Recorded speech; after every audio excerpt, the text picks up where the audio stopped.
the Hero Association, known to fight disasters by using anti-disaster measures, and these measures being heroes. And today I'm here to talk to you all about the Hero Association, how they manage their heroes, where they came from, how they started, and all that good stuff, pretty much everything. Well, almost everything. Yo, and as always, ladies and gentlemen, there will be spoilers for the entirety of One Punch Man. So if you haven't seen the series, if you're still trying to catch up, whether it be the anime or the manga, it doesn't matter. Just be prepared for spoilers. But with that being said, let's get right into the video. So let's talk about how the Hero Association even started. Now, the Hero Association was created by one man, and one man only, a man that we all know, Saitama. Well, kind of no. Our boy Saitama did not create the Hero Association, but he was an influence on the real person who created it, and that is Agoni. Now, you're probably wondering, who is Agoni? Well, Agoni is a multimillionaire in the One Punch Man universe that obviously founded the Hero Association, but how he did it and how Saitama had an influence on it, well, this actually goes back pretty early in the series, as early as chapter 2. In chapter 2 of the manga, Saitama actually starts his hero journey by saving the ball-chinned kid, and this ball-chinned kid is no other than the grandson of Agoni. But Agoni doesn't know that Saitama was actually the one that saved his grandson, but that didn't matter to him because the action of a stranger saving someone was moving, and so he decided to start the Hero Association and the National Hero Registry. And if you're wondering what the National Hero Registry is, it's basically the database of all the heroes who have officially registered. And in the One Punch Man universe, if you're not a registered hero on the Hero Registry, and people find out about that, then they kind of look down upon you like if you're a weirdo or an outcast. Just like when Genos was explaining it to Saitama in chapter 15 of the manga.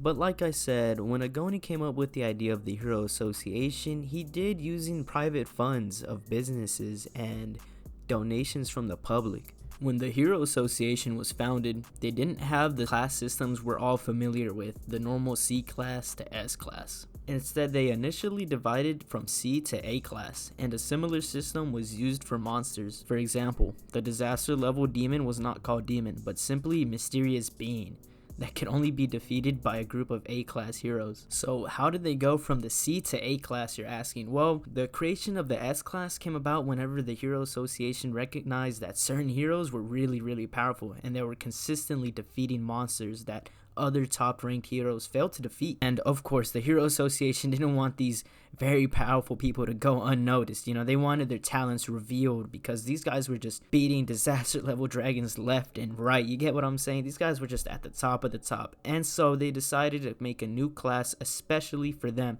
And of course, this new class came to be known as the S-Class. Before we get into the S-Class and the heroes and how the Hero Association pretty much provides for all the heroes, I want to get into the employees of the Hero Association, because the Hero Association, of course, it's a legitimate business. It's an organization, so they gotta have employees. But I can't give you like a breakdown on every single employee. I am gonna note a few important ones. Obviously, Agoni, the founder of the Hero Association, Busho, we've seen a lot. He's very common. He's actually been shown a lot in chapters in the anime and stuff. There's also Sekengar. He's also pretty often shown. And even Sweet Mask. Sweet Mask is actually an employee for the Hero Association. He works for them. He's at the top of the A class, and he determines whether someone gets into an S class or not. He's basically the bouncer, if you get what I'm saying. You get what I'm saying. He's just chilling outside the club door, line full of heroes outside trying to get into the S class. One pulls up on him, he checks the list, he checks his requirements, he's like, you know what, you're not strong enough. No, you're just not allowed into the S class. Another employee / worker I want to mention is Sitch. Now, Sitch's occupation in the Hero Association, he's the Minister Officer of Justice, and he's also the Emergency Measures Team Leader. So, he's kind of there when shit goes down, man. And in chapter 30 of the manga, we see Sitch gather up all the S-Class heroes to tell them about Shibabawa's great prophecy. Yo, I think I butchered that. But that's besides the point. Basically, Sage pretty much just tells all the S-Class to prepare and get ready for this upcoming god level threat. So like I said, he's kind of on the front lines, you know. He's very serious about his job, you know. He gathers all the S-Class up, he tells them what's up. So that's pretty cool.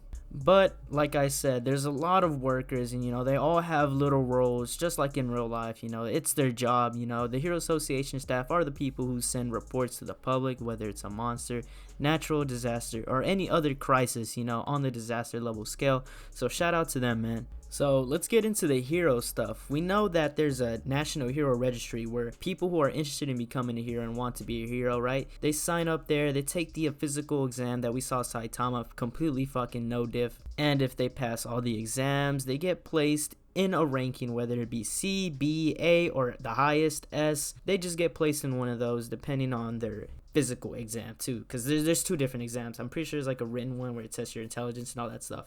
So once all the exams are passed, the hero is obviously paid by the Hero Association. The Hero Association makes money to sustain themselves through donations from, you know, people in the One Punch Man universe. You know, there are people donating to the Hero Association, and that's really how they manage themselves too. Also through private funding from billionaires like Agoni himself, Norinki, and business organizations that give the Hero Association some money. And of course, all this for the purpose of generating a good reputation and building a positive PR, you know, all that business stuff, man.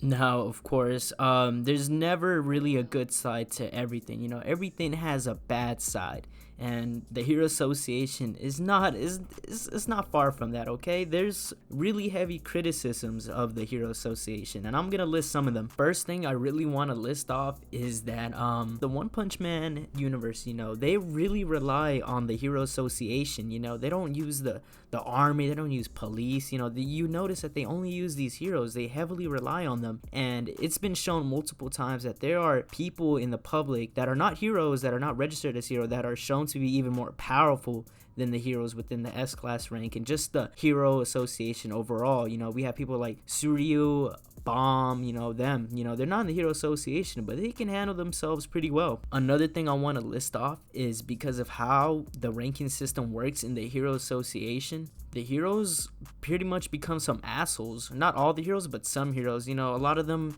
just do it for showmanship, you know, or popularity, and they try to degrade other heroes who aren't as popular.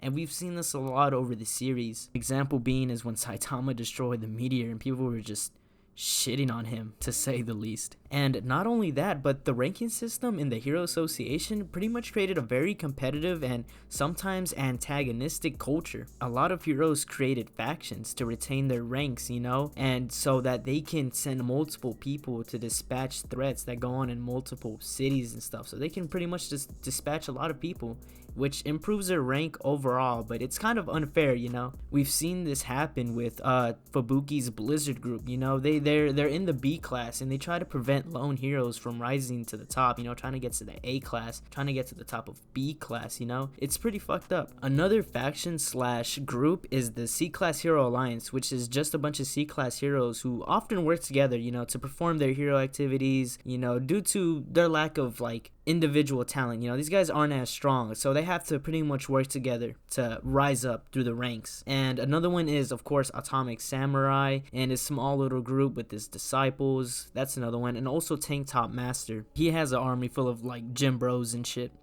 We've even seen Saitama create his own group technically, you know. I wouldn't call it really a faction or whatever, but you know, he has a King, he has Bomb, even Fubuki decided to join in on the fray. And the Hero Association is a little fucking corrupt, man. It's been said by Child Emperor that some of the people who are privately funding the Hero Association are funding it because they're getting all their money by selling monsters. It's pretty weird. Also that, but because the way the Hero Association rank works, it's all plagued by bureaucracy. And what I mean by this is that even if a hero is seen performing super impressive feats that not even S-Class heroes can do, their rank will increase more slowly if they're starting at a low rank due to the flawed credit system of the Hero Association. We know that Saitama has the strength of a god and probably beyond, but the Hero Association's bureaucracy it's been hinted that the reason why Saitama just does not progress in the ranks. You know, he would have been way past S-Class by now, but that's just how the Hero Association operates. And in chapter 81 of the manga, Death Gatling actually tells us about how he finds the class system of the Hero Association unfair to low-ranked heroes, since most of the S-Class heroes are the only ones that receive the best treatment and privileges in the organization, ranging from higher salary, physical supports, as well as like good publication for the activities to the public. Death Gatling finds it extremely unfair because no matter how much hard work and great achievements you achieve as a low-ranked hero, the public and the Hero Association kind of just ignore you as a whole, so it's kind of fucked up, you know? But without the Hero Association, there wouldn't be these great heroes that we know that save the day most of the time, you know, and you know, these heroes that we read about and that we love. So that's what's up. So that's pretty much all there is to the Hero Association. There's pros and cons to it, you know. It's a double-edged sword, you know. They're not perfect, but you know what, it's whatever. All the corruption and unfairness aside, I hope you guys enjoyed this video. If I missed anything, let me know in the comments below. If you have any more questions about the Hero Association, go ahead and drop a comment. If I don't answer it, then I know the very beautiful people in One Punch Man who are very knowledgeable are gonna answer it for me. I really appreciate y'all for watching. If you enjoyed, you know, you don't have to, you know, just like and subscribe, you know, it'll help me out for real. It really gets me motivated type shit. So yeah, that's all there is to it, guys. See ya.